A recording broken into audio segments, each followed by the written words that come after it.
Hi there, Scorpio. Thank you for joining me for your weekly forecast for week commencing the 10th of February. This week begins with Mercury, the planet of talk and thought, continuing in your sector of inspiration. And it's going to be there through till Wednesday and continue to combine with Neptune. And remember, like last week, I said that if you're involved in any kind of creative or artistic enterprise, this can see you absolutely at your best. What's trickier is socially and around romance, where things could be a bit stop-start or plans can be changed at the last minute. It could even be you who's making those changes. But as this week goes on, it is going to be important to recognise the role of your co-ruler, which is Mars, and also your other co-ruler, which is Pluto.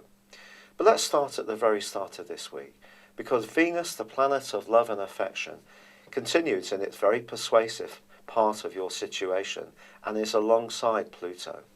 Now, this has been an off and on influence since last December, and it continues for this last couple of days because Venus is picking up energy and starting to draw away. It was repeated because of a retrograde.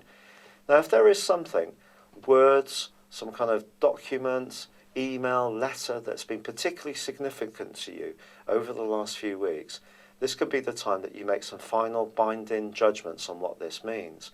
But I would wait until Thursday of this week before you do, because even though this joint influence comes to an end, the confusion surrounding Mercury doesn't. And even when Mercury rewinds into Aquarius on Thursday, it's still going to throw up the potential for stops and starts, changes of plan, and all the rest of it. But what it will do will have escaped the cloying, more watery of influence of Neptune in a more negative way. And I do feel that you will start to think clearer, particularly as the Sun forges a very positive link with your other ruler of Mars from Tuesday through to the end of the week. So what's that saying? Well, Mars is in the part of your horoscope to do with memories, your past, your subconscious.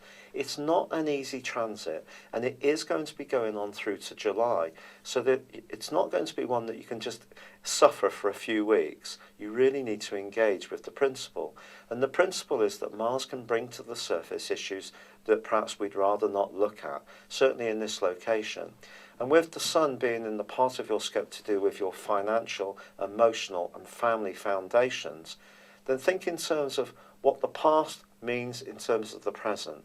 There could be some linkage. It could be that you were given some messages as a child which were not appropriate, or they're no longer appropriate because society has changed so much. And it's possible you need to update your outlook and the way that you approach life.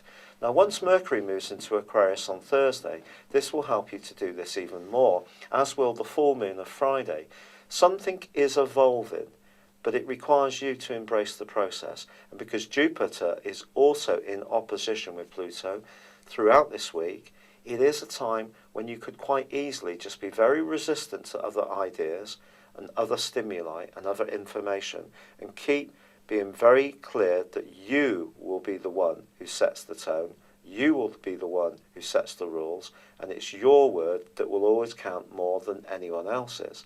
Now that's all very well, but a might is right attitude could be very destructive at this time, a time when you can best gain by taking a more spiritual approach to life, which suggests we never stop learning, we can always evolve, we can always gain new insights, even about ourselves and our own deepest motivations. And by the end of this week, if you do really grapple with that, I feel a burden or any past baggage which has been holding you back can start to break up. They may not release in one go, but you can certainly start the process. Thank you for joining me, good luck, and goodbye for now.